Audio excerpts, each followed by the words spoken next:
Hey YouTube family, welcome back. In this video, we're going to talk about something kind of very, very special here. Is no matter what you're going through right now in your life, it could be good or bad, okay? But what we have to understand is that it's happening for us. It's happening for you and not to you. Okay, that's the first takeaway here. But the second takeaway is, especially if we're going through, maybe we perceive it as a negative and we're kind of asking like, well, why am I going through this? But it's happening for you, but also there's something to learn. There's something to learn and take away. That's why it's happening. Okay, that's what I mean it's happening for you, but there's something to learn in that situation to help you go farther in life, help you go up a higher consciousness, help you get better. Okay, and I'm gonna give you kind of a wonderful example. Might not be great, that wonderful, but something I'm personally going through that kind of relates to this topic. And by the way, I am in Thailand. It's raining right now. I'm up in northern Thailand, up in Surin. I actually was gonna walk and do this video, but I actually got stuck in the rain down here.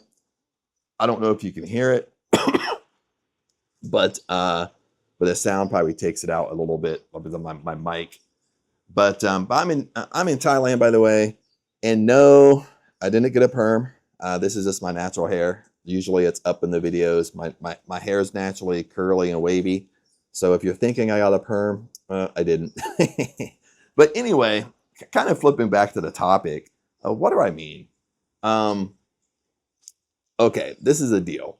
Is like I said, when things are not going your way, it's happening for you, not to you. And there's always something to learn in that situation. So for example, like this can kind of relate to, to relationships, to your SP, attracting your SP and stuff like that. And this is going to lead into my example, my story. Especially in my situation, you have to learn to have standards and boundaries. Okay. And the oxymoron question here is, the only way you get good at setting standards and having boundaries is when people push those standards and push those boundaries. Okay. Same way when you're in a relationship, you want to attract your SP and people tell you that, well, you have to hold frame. Okay. You have to be in your own self. That's attractive. You have to be in your own frame. You can't be obsessed over the person, call the person constantly, text the person constantly. Sit there and wait for that person because it gives off that energy. You have to be in your frame, or you have to hold frame in a relationship. But the kicker is, well, the only way you get good at holding frame is actually being in a relationship. You get me on that? Like, you're not going to be good at holding frame when you're never in a relationship. You're not going to be good at setting standards and boundaries around your life when you're never around people. If you're never around people, well, you're not going to have standards and boundaries. Okay, you're not going to be good at it. But that's kind of the takeaway here, and that's kind of leads up to my example. And it's because what I'm going through, like right now, and I moved up to Surin, northern Thailand, from Hue Hin, because I broke my lease on Hue Hin. So we moved up here. So when I moved up here, it's different because we're living at what's really Ang's place, but her dad lives here. Then her nephew stays here too because he goes to school close to here. So there's four of us, and so what happened was, when I moved up here, I said that I would pay for everything. They, like, your dad wouldn't have to worry about food. I would pay for all the food, the electric, the water. I installed the internet here. They didn't have internet, so I needed internet to work. And plus, I put in the fastest internet here. So everybody loves that. But anyway, I pretty much told I would pay for everything. Okay. And that way, if I pay for everything, it kind of works. It works good for everybody. Okay. Because usually how it works in Thailand is like siblings, like their sisters and brothers, will really takes care of their family when they can't work no more, or when they get in the longer years. You might hear that. That's Ang's dad right there. He has a little headpiece on. Not a woman, but but because it's raining right now. But where was I? Because he was like scraping the bike around that. So might as well show you what was happening. Um, but what I mean by kind of when kind of things start getting stressful a little bit, and besides running away from it, because part of me, I kind of was like, was it the right decision to come up here? Maybe I should have just, not really stay in Lahin, but just, pick a place of my own and go there and be on my own. Because this was what was happening. Because since I'm paying for everything, and then I told her dad, like I told Aang to tell her dad, but I don't speak Thai, or I don't speak Thai that fluent. That guy, the nephew can keep his money, so he can do what he wants with it. Her dad can keep his money, do what he wants with it. Because in Thailand's a little bit similar to the United States. They don't call it Social Security in Thailand. I'm giving you a lot of history here where I'm getting to my example. But so just in case you want to know, maybe you want to know, maybe you don't want to know. But like in the United States, when you're kind of retired, you can't work no more, you get Social Security. It's kind of similar in Thailand. So in Thailand, they don't call it Social Security. But they get, once you hit that retirement age, I don't know the age, with Aang sleeping, can't ask her, but they get something from the government. Then on top of that, if you're kind of disabled, they get a little bit more. Then also from the government, they get 300 baht, but it's not in baht, it's not in cash. So they can use it for whatever. For an additional, they get 300 baht, but they have to go to the store and buy food with it. So the government said, we're going to give you this, but you have to go buy food with it. Okay. So they kind of give it two different ways. So he gets kind of like a Social Security. Plus he gets a little bit more because he's disabled. Then plus he gets 300 baht for he can go buy food. So he gets about 1,500 baht, like as a Social Security, which it's not called that, but I'm just calling it that. For the trolls that want to comment that it's not called that. I know. Plus he gets a 300 baht. So total he gets about 1,800 baht. So I told Aang, like, he can just keep his money, use it for what he wants. Use it for whatever he wants to use it for. And because he doesn't have to pay for food and stuff like that. Plus he's like 71 years old. But what's happening is, long story short, is, and I've been up here about a month and a half now, that, his 1,500 baht, I mean, he pretty much has it spent. He gets it on maybe the 10th of each month, and he pretty much has it spent like in 10 days or 15 days. So it doesn't last. So then I'm questioning, like, what is he doing with the money? So then I find out that he's pretty much just buying cigarettes. That's kind of like a Thai. I mean, it's really kind of when you go up in these Thai villages and Thai cultures, and most people are in poverty. That's kind of what you see. Either they're alcoholics, so they're on Thai whiskey, just buying Thai whiskey all the time. So the three things they buy is like Thai whiskey, cigarettes, and coffee. So Aang's dad don't drink, so that's a good thing. So he's not buying Thai whiskey, but he's spending all his money on cigarettes, and he's just blowing through it. You know what I mean? Either chain smoking, either going up to the store and drinking coffee, or buying cigarettes. And for me, that's really kind of like a standard and boundary with me. And it's been that way for a long time. That it's not a new boundary for me. Just because, and even most of my family's like this, is, if you need help and I give you money, well, I'm not giving you money to go buy alcohol and cigarettes. I mean, it's just bottom line. I might do it once or twice, but if it keeps on happening, I'm just going to say no, because that's what you're using it for. Like, if you want to get more ahead in life, then, if you don't have money, you want to get ahead, then stop spending your money on addictive things.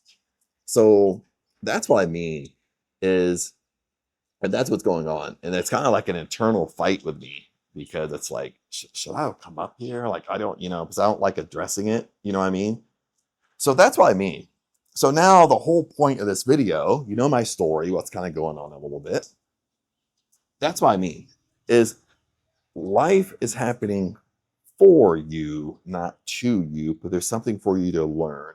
So in my situation is, what am I learning here? For one, I'm learning to set standards and have boundaries.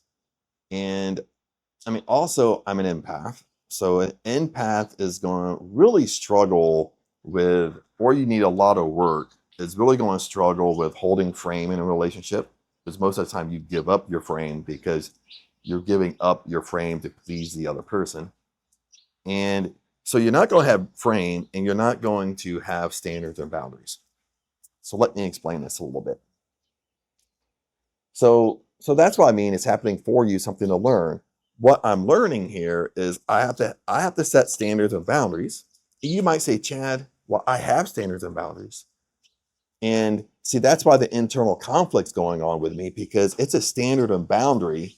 I'm internally basically going internal and internalizing it. You know what I mean? And it's making me frustrated, or give you anxiety a little bit, or you're overthinking, overanalyzing. And the reason all this is happening, your mind's going wild, is because you're not enforcing your standards and boundaries, like in my situation. So I'm not just coming up and saying, well, when her dad wants more money, where I'm just saying, well, I already know what he's using it for, so no. So he needs to budget, he needs to budget out his money, because he's not buying food anymore. He needs to budget it out, so he's not just buying cigarettes with it. So I wouldn't do it for my own family, and I'm not going to come to Thailand and do the same thing.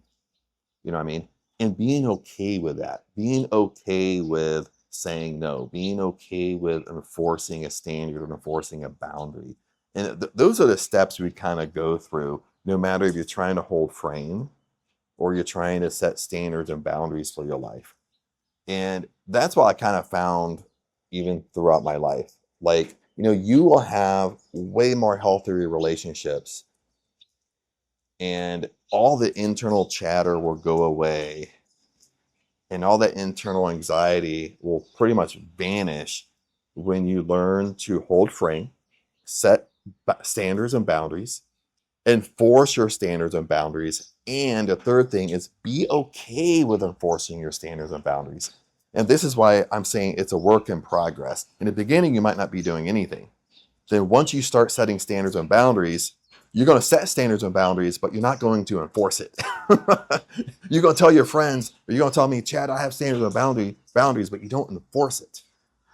So then you have these standards and boundaries. Then you get more comfortable with forcing them, enforcing your standards and boundaries. And sometimes that becomes like you decline to do things, or you say no to things. So then you start learning to say no. But once you say no, you feel guilty. So you feel guilty for saying no. Then you're struggling with the guilt because you're not used to saying no.